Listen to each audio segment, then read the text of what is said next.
Muito boa tarde, o meu nome é Rita Ferrazes e eu sou estudante no mestrado em Direito Internacional e Europeu na Nova School of Law. Sim, boa tarde, eu sou o Luís Bonacor, sou um licenciado no terceiro ano na Nova School of Law, também estudo Direito, este podcast surge no âmbito do grupo de investigação Migration and Law of the Sea, inserido na Nova Refugee Clinic, com o apoio do professor Vasco Becker Weinberg, que é o nosso team leader, que tornou possível esta entrevista. Deixamos desde já o nosso agradecimento tanto ao professor Vasco como à nossa convidada, e temos aqui connosco a jornalista Valentina Marcelino, que é autora de diversos artigos nas áreas de segurança, defesa, no Diário das Notícias, e que disponibilizou-se para estar aqui connosco hoje para falarmos sobre um assunto muito interessante. Muito boa tarde, Valentina. Será que podia falar um bocadinho sobre o seu percurso académico e profissional? Boa tarde a todos. Começo por agradecer este convite e não posso deixar de assinalar a minha surpresa pelo facto de haver ainda quem esteja interessado em ouvir uma jornalista de imprensa escrita, tradicional, não é? Somos uma espécie aqui em vias de extinção, mas acreditem que eu tenho muito orgulho em fazer aquilo que faço, em escrever notícias de forma pura e dura, com palavras, desculpa, sem efeitos multimédia e vídeos luminosos. Nada contra, não é? Nós temos que cativar os leitores, mas ainda sou do tempo em que se cativa leitores com bons textos e boas histórias. E pronto, dito isto, mais uma vez obrigada. Possivelmente acho que tenho mais a aprender com vocês e fica desde já aqui registado que estou muito interessada nos vossos trabalhos que vierem a publicar no âmbito dos vossos estudos e que do ponto de vista jornalístico possam ser tratados. O meu percurso acho que já falou um pouco, eu sou jornalista há 32, 33 anos, bastante. Comecei a trabalhar numa antiga agência de notícias que era a ANOP, que agora é a agência Lusa. Depois passei pelo jornal, que é agora a revista Visão, depois passei pelo Expresso, depois vim para o Diário de Notícias, estive em Angola durante 3 anos a trabalhar num projeto com as Nações Unidas que não tinha nada a ver com jornalismo, e pronto, e agora aqui estou, ao vosso dispor, naquilo que puder ajudar-vos. Muito obrigado. E também para especificar, este podcast incidirá sobre a rota de migração ilegal entre a cidade portuária de El Jadida, em Marrocos, e o Algarve, maioritariamente nas cidades de Olhão e Monte Gordo. E só para salientar que o primeiro desembarque ilegal registado foi em 2007, como está escrito e está documentado em inúmeros documentos. E desde então tem havido um crescente, a partir de 2019, 2020, 2021, tem havido um crescente, uma nova vaga de desembarques ilegais na costa portuária, todos originando de El Jadida. Por isso, Rita.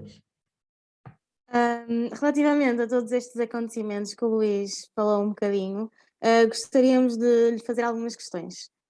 A primeira é, sem dúvida, o início, como é que teve conhecimento destes acontecimentos e o que é que ele levou a começar a investigar toda esta situação? Bem, eu soube de uma forma que é uma forma, um meio muito importante para os jornalistas, que são as fontes. Eu escrevo sobre a área de segurança interna há alguns anos, e como é normal, quando se tem o privilégio de ter uma especialização, e hoje em dia é cada vez mais raro, não é? Os jornalistas têm que fazer um pouco de tudo, mas quando se tem esse privilégio, vamos conseguindo cultivar relações de confiança com profissionais da área. Polícias, civis, pessoal de base. E graças a essas pessoas é possível nós conseguirmos ir mais além em termos informativos do que a versão oficial que nos querem dar. E é muito importante que se confie 100% nessas pessoas. Eu já cheguei a publicar notícias que foram desmentidas oficialmente, mas que mantive porque tinha a certeza que era essa a verdade, porque tinha a confiança absoluta nessas fontes. Por isso, nestes casos dos migrantes que chegaram à costa algarvia, eu fui avisada por essas fontes, julgo que nos casos por pessoas do CEF, noutros da Polícia Marítima e da GNF, no fundo são as entidades que estavam diretamente envolvidas com aquele acolhimento. Muito obrigada. E tenho uma questão já agora, desculpa, Valentina. Sim, força. Quando é que teve conhecimento disso? Foi em 2017 ou 2019? Sim, em ambos os casos, já fazia esta área em 2007, no caso em 2007 era um contexto político diferente, havia mais abertura, não é? Não se andava a esconder nada, e o caso de 2007, não sei se vocês se lembram, foi tratado de uma forma muito diferente daquela que foi estes casos recentes, agora 2019. 2007 foi considerada imigração ilegal, as pessoas foram detidas e em pouco tempo estavam de volta ao país de origem. E como vocês sabem, não foi o que aconteceu nestes casos de recente de 2019. Sim, foi uma questão totalmente diferente. Estes últimos casos Sim, tiveram já sim. uma Talvez porque em 2007 tínhamos um governo de direita, em 2019 tínhamos um governo de esquerda. Talvez tenha feito a diferença. Tem sempre uma influência. Exato. Claro. Também gostaríamos de perguntar se conseguiu falar com a população da zona, se falou com pescadores e também gostaríamos de perguntar especificamente se acabou por ter algum contacto direto com os migrantes que desembarcaram e se conseguiu perceber as razões que os trouxeram e qual é a razão fundamental para a sua vinda. Ora bem, eu não fui ao Algarve, porque eu trabalho aqui da redação em Lisboa, de maneira que o meu trabalho foi todo feito a partir aqui do quartel-general, digamos assim, que é como nós chamamos a redação. De qualquer forma, eu acho que a certa altura lembro-me que houve uma situação com um dos grupos que tinha vindo e que fizeram uma greve de fome, um dos grupos que foi transferido para um centro do CEF no Porto, e fizeram uma greve de fome porque alegavam que estavam a ser maltratados, que não era dada atenção a uma mulher que estava grávida, e tive um contacto indireto com eles, porque eles conseguiram contactar uns deputados do Bloco de Esquerda, e o deputado do Bloco de Esquerda na altura falou comigo, e através dele conseguimos publicar uma notícia sobre essa situação. Aliás, é uma fotografia bastante simbólica, porque é um grupo, lembro-me, são acho 6 ou 7, todos com um adesivo na boca. No fundo, queriam dizer que não os deixavam falar e que já não tinham os telemóveis e que não os deixavam falar com a família. Mas foi o único contacto indireto que eu tive com eles. Muito obrigada por essa partilha de experiência, porque realmente acabamos por perceber um bocadinho do que está por trás de tudo aquilo que é passado para a sociedade civil. Sim. É assim, eu se estivesse no Algarve, obviamente que teria ido diretamente falar com eles, mas sabe que nestas situações não é fácil falarmos com estas pessoas porque eles estão sob detenção, eles não estão detidos, legalmente eles estão retidos, mas depois é sempre complicado. Eu sei que houve colegas meus das televisões que foram e conseguiram falar com eles quando eles estavam nestas instalações pelas janelas, etc., mas é sempre complicado. No meu caso, eu tento sempre acompanhar o trabalho mais do ponto de vista institucional, sobre as medidas que foram tomadas, o que é que lhes aconteceu, etc. E perguntou-me também qual era o objetivo deles a virem para cá. Eu acho que isso vocês sabem, não é? Eles são essencialmente migrantes económicos, são pessoas que procuram uma oportunidade de emprego, uma oportunidade de ter uma vida melhor do que aquela que têm no seu país de origem. Sim, é verdade. Também as imagens que eu também vi da senhora grávida com aquele papel são pesadas. E também há aquela barreira linguística que depois a maioria não sabe falar nem inglês, só francês, exato. só aquele francês. Falavam essencialmente árabe. Eles eles diziam que não conseguiam contactar com a família para dizer que estão vivos, não é? Porque estas pessoas partem das suas terras com uma enorme expectativa, mas não sabem o que é que lhes vai acontecer, não é? E sabem muito bem que muitas vezes as coisas não correm bem e que há casos de naufrágios, etc. Mas é que eu imagino o que é que são as famílias que ficam lá, que veem os filhos partir, jovens, e que ficam sem saber deles muito tempo. Quer dizer, é assim uma situação bastante triste, que as nossas autoridades não permitam coisas básicas como essa.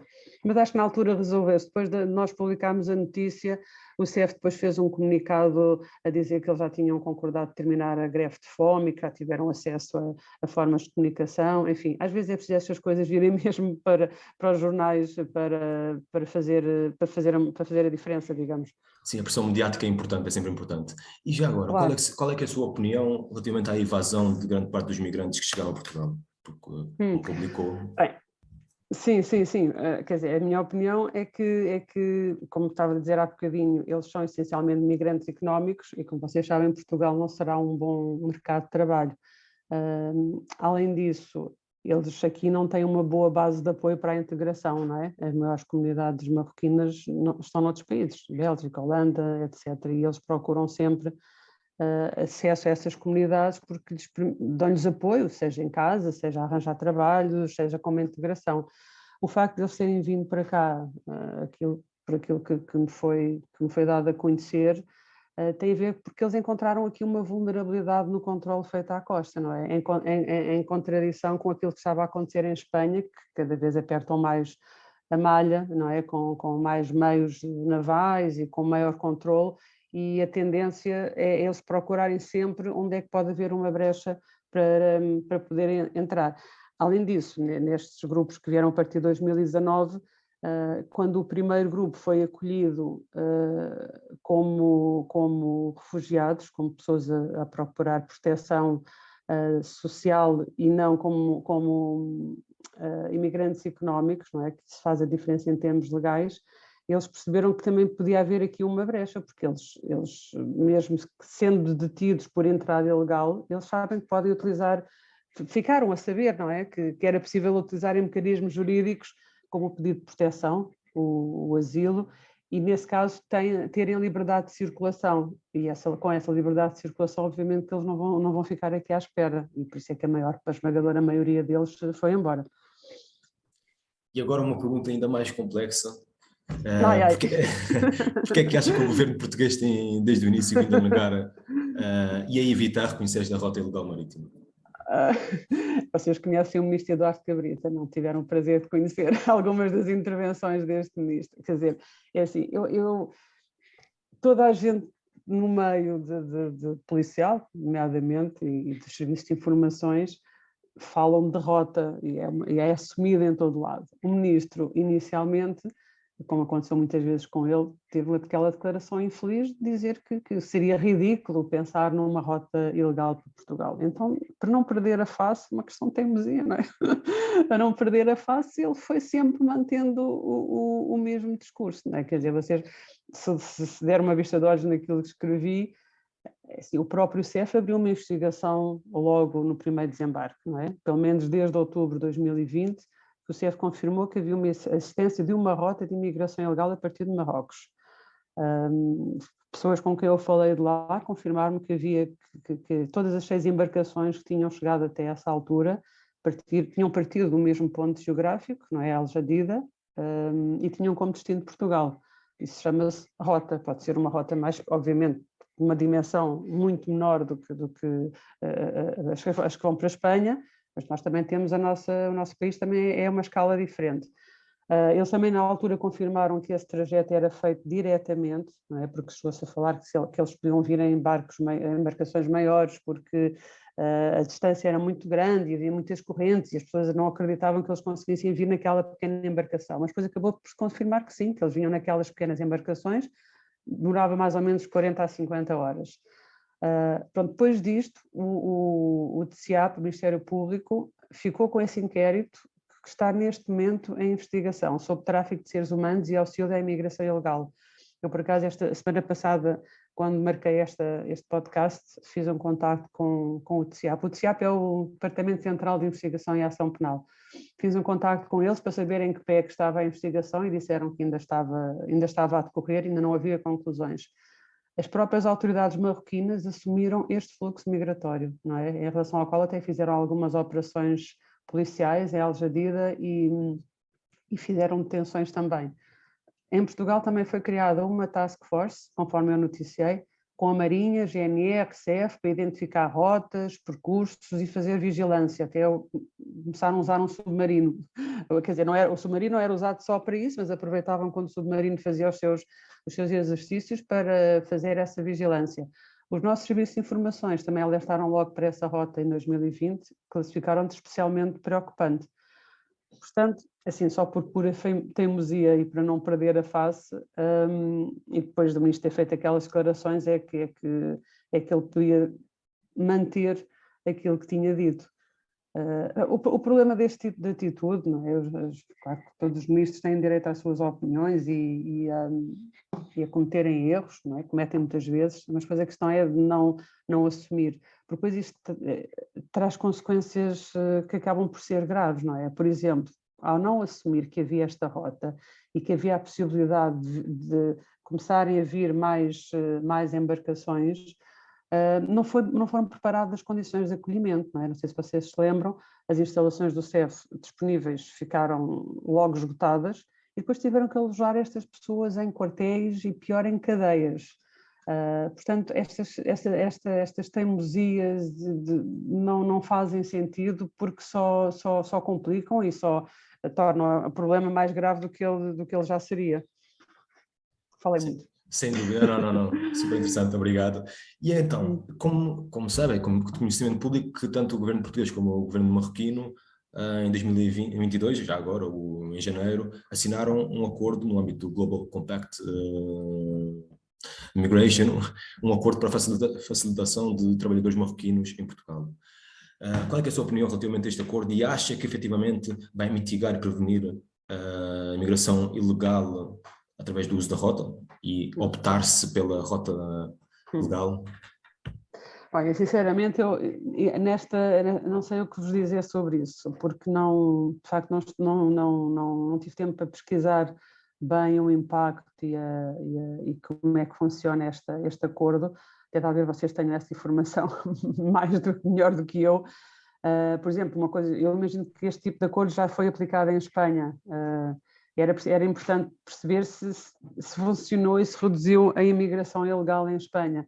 Gostava de aprofundar esse tema, mas não tenho esses dados. Agora, à partida, havendo uma possibilidade de entrar legalmente, de entrar legalmente no país e sendo o número de migrantes marroquinos que tentam chegar a Portugal ainda tão reduzido, quer dizer, acho que faz todo o sentido e pode ajudar a mitigar a imigração ilegal. Se acabar com ela, não acaba nunca, não é? Porque estes acordos para a entrada de trabalhadores de forma legal são sempre muito limitados, julgo eu, mas como digo, não aprofundei este tema. Então este acordo consiste em estabelecer que os marroquinos, os trabalhadores marroquinos que venham para Portugal têm os direitos e deveres análogos aos dos portugueses. Por isso o que vai acontecer mas depois tem a ver com os parâmetros e quem é que pode efetivamente vir ou não. Acho que é mais essa questão. Claro, é isso. Na altura eu falei, entrevistei um embaixador de Marrocos e ele falou-me neste acordo, que isto permite que haja parcerias com empresas cá em Portugal e as autoridades marroquinas, e depois são eles lá, candidatam-se lá em determinadas entidades e fazem a seleção e depois vêm para cá para trabalhar para estas empresas com os contratos feitos, com todas as condições como têm os trabalhadores portugueses. São chamados migrantes sazonais, digamos assim.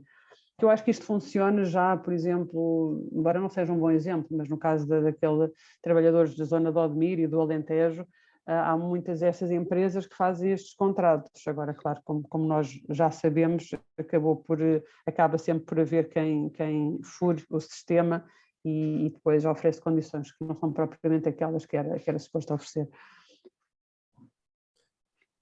Muito obrigada pelo seu contributo. A próxima questão já foi um bocadinho debatida aqui, que era sobre o facto de o governo português reconhecer ou não esta rota marítima. E considera que se desde o início tivesse havido uma abertura maior e um reconhecimento público, muitos destes desembarcações, na verdade, pudessem ter sido evitados. Assim, a resposta é sim, não é? Mas isso não vale só para esta rota de El Jadida para o Algarve, vale um pouco para todas as rotas e para os milhares de pessoas que têm morrido, nomeadamente ali na zona do Mediterrâneo, não é? Que tentam chegar à Europa por vias muito, muito debilitadas. A segunda Frontex de Marrocos, já em 2000, a segunda Frontex, que é a Agência de Fronteiras da União Europeia, Marrocos já em 2018, foi o principal ponto de partida para a Europa de migrantes. E a maior parte da pressão migratória registrada nesta rota estava ligada a migrantes de países subsaarianos. e tem vindo sempre, começou logo a aumentar em 2018, portanto era alguma coisa que as autoridades já deviam prever, como eu disse há pouco, não é? Para preparar nomeadamente as condições e perceber que isso podia acontecer. Eu ontem consultei ali os relatórios da Frontex e nestes primeiros meses de 2022, a região da África Ocidental, que é onde se insere a área marroquina de El Jadida, foi a origem do maior fluxo de imigrantes para a Europa. A zona de maior fluxo são os Balcãs, e tem imigrantes de outras zonas. E Marrocos está em primeiro lugar nos países, nos top 5 migrant countries of origin. É Marrocos em primeiro, depois é a Guiné, Senegal, Costa de Marfim e Mali. O que é que eu quero dizer com isto? Quer dizer, os serviços de informações já tinham assinalado isso num relatório que fizeram de 2020, relativo ao ano 2019. Previa-se que este fluxo pudesse acontecer, mas de facto não se fez nada para prevenir. E obviamente que podiam ter sido salvas pelo menos estas vidas aqui que vieram de El Jadida. Sim, até porque houve a partir de El Jadida, ainda no Porto, um naufrágio onde morreram 28 pessoas, crianças incluído, por isso... Sim, mas falou-se muito pouco nisso. Eu noticiei isso porque soube lá pelo jornal local, ainda tentei contactar com os jornais locais, ainda me deram algumas informações, mas quando eu fazia estes contactos, quer dizer, para eles falavam em rota, obviamente, e confirmavam de facto que era conhecido lá, que havia pessoas a transportar pessoas imigrantes para o Algarve, e que era uma rota que estava lá, que era lá conhecida, ninguém tinha dúvida sobre isso. Claro. E um bocadinho na sequência disso, também gostaria de questionar se acha que, de acordo com todas as histórias que eu vi, com todos os factos que recolheu, se acha que realmente em Portugal só existiram as embarcações que foram noticiadas, que é cerca de 7 ou 8, se acha que há algumas que fugiram, na verdade, à vista das autoridades? Deixa-me só acrescentar, Valentina, é só pelo facto que, como sabemos, estas 7 ou 8 embarcações foram maioritariamente avistadas por pescadores. Claro, especulação, não temos dados concretos, mas não, é isso. É mais de acordo com a sua opinião pessoal e profissional, daquilo que já viu e vê do decorrente dessas rotas, o que é que poderia eventualmente também suceder? Claro, sim, potencialmente sim. Aliás, houve um caso ou outro que eu me lembro que escrevi isso, que as minhas fontes me diziam que tinham sido avistados X, agora não me lembro o número exato, mas imagino 10, mas que na embarcação vinham mais. Isso até ficou documentado porque houve um destes grupos que se fotografou e fizeram selfies, e na embarcação, agora não me lembro o número exato, desculpa, mas imaginas, na embarcação eu contei 16 e depois só tinham sido contabilizados 12. Os outros já tinham desaparecido e não tinham morrido no mar, tinham conseguido chegar e tinham conseguido sair por outro lado antes de serem apanhados pelas autoridades. Quer dizer, como nós sabemos, o controlo de marítimo tem debilidades, ou pelo menos tinha naquela altura. Lembro na altura que a GNR até chegou a assumir que aquele tipo de embarcações utilizadas se confundiam facilmente nos seus radares com embarcações de pesca, ou seja, para eles não davam sinal de alerta. Tanto que a prova é como vocês dizem, que a maior parte de facto foram avistadas por pescadores ou por pessoas que iam a passar, porque da parte das autoridades, a não ser este último caso que foi detectado já fora das águas territoriais portuguesas, mas a Marinha acompanhou-os e trouxe-os para cá, um grupo. Os outros casos foram todos detectados por pescadores ou por pessoas populares, normais, sem ser pelas autoridades. E agora, na sequência disto mesmo, acha que também esta rota pode ser também utilizada para outro tipo de ilícitos, nomeadamente tráfico de droga e armas, porque também há várias notícias que são apanhados várias vezes carregamentos de haxixe no Algarve, naquela zona, por isso... Sim, é assim. As organizações criminosas raramente se dedicam só a tipo de crime. Mas eu ontem, de qualquer forma, ainda consegui falar com duas fontes do CEF, quadros superiores, dirigentes que trabalham nesta área há muitos anos. e dizem-me isso mesmo. E o que eles me dizem é, por exemplo, que na rota da Líbia para a Itália, na rota da Argélia e de Marrocos para a Espanha, acontece muito, não é? O máximo lucro é o objetivo. E se o tráfico de imigrantes é lucrativo, os traficantes de drogas e de armas não hesitam em também fazer este tipo de transporte. E recordam que foi por isso mesmo, não é? Por estas organizações se dedicarem a mais que um tipo de crime, portanto, além do tráfico de pessoas, a Frontex alargou o leque das atribuições, transformando-se numa guarda costeira, não é? Desde 2016, e depois houve outros novos regulamentos em 2019, não ficando limitada a questões de imigração ilegal, mas também a outros tipos de ilícito. E disse-me também um destes investigadores que basta que eles percebam que há uma rota segura para eles, as organizações criminosas, não é? Basta que eles percebam que há uma rota segura para o tráfico de pessoas e mais cedo ou mais tarde estas rotas podem ser usadas para outros fins e sobretudo a droga, não é? Porque infelizmente muitas vezes em determinado tipo de tráfego sexual, as próprias vítimas são usadas criam adições, não é? Viciam as pessoas em drogas e depois tornam-nas mais permeáveis, quer à exploração, quer a contribuir que sejam usadas também no tráfico de drogas.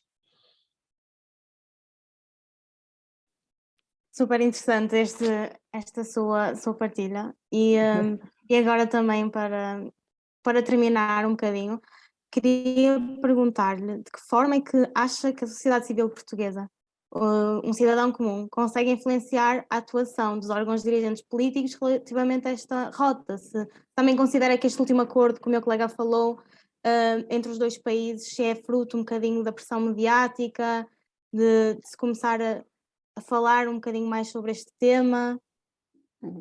Quer dizer, sim, óbvio que quando se fala publicamente destas matérias, há sempre mais facilidade em ver uma pressão aqui dos responsáveis políticos. Assim, como é que podem ajudar pessoas que vêm dessa rota? Eu acho que podem ajudar da mesma forma que podem ajudar qualquer outro refugiado, não é? Agora estamos presentemente com esta crise humanitária terrível provocada pela guerra na Ucrânia, como sabem, estão a chegar milhares de refugiados. Mas o que é que eu acho? O que eu acho é que há inúmeras ONGs que podem ser apoiadas financeiramente, não é? Ou com serviço de voluntariado. Estou a lembrar, por exemplo, da plataforma de apoio aos refugiados, da Cruz Vermelha, o Serviço de Jesuíta para os Refugiados. Quer dizer, o que me tem sido dito por pessoas que trabalham nessas áreas é que quem queira ajudar faça através das organizações, através de forma enquadrada. Nós, portugueses, somos muito intuitivos, não é? Queremos ajudar, então vamos lá arranjar, ver o que é que temos aqui em casa de roupas e de comidas e arranjar caixas e levar. Mas para essas coisas às vezes acabam por complicar mais do que ajudam, porque há alguém que vai ter que escolher as roupas, há alguém que vai ter que separar as comidas e depois às vezes não são bem aquelas comidas que fazem falta, às vezes faz mais falta medicamentos. De que a melhor forma é mesmo através de organizações que já trabalham nesta área há muito tempo, não é?